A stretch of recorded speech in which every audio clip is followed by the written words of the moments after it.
Mo chil chalin thal mei thang an za sem nak lung ron khua theng ruang mang ai e mi thlam a na chuang e lai ram phil ni shim lo lam phei ron lo min kan len na king ring riang e phiat phai van an on lên rual hoi kom zong bao riang mang na e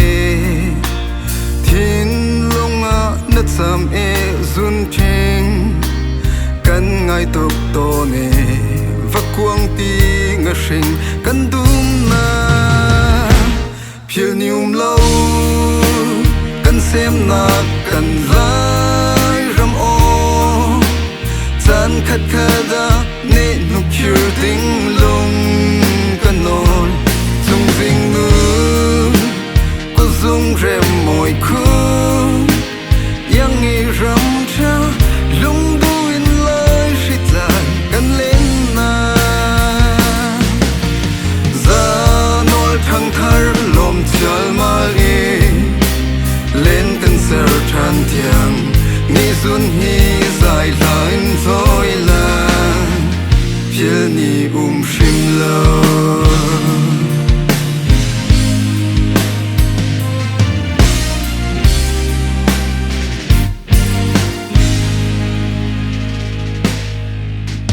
lei kili lai shit lai vialte kan trang rol ti lai giang hei choi in ne chung pathian pek mi rau sung bi kan sar siam chen lai tei nak mu hlan tiang zom chinin tang chok lai le ding di par an en nak lai ram mi tham na chuang phil ni lo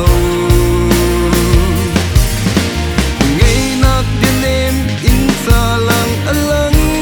long tang hi boy pa min in than song chim câu se lai ram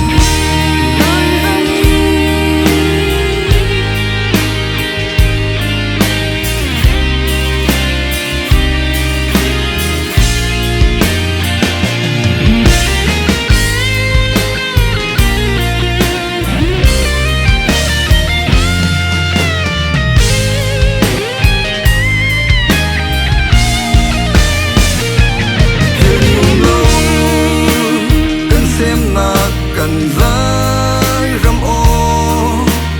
chan khat khada ne nu kyur ding long kanon zung ding nu ko zung rem moi khu yang e ram cha lung du in lai shita kan len na za nol thang thar lom chal ma ge len kan ser than tiang ni zun hi zai lain zoi la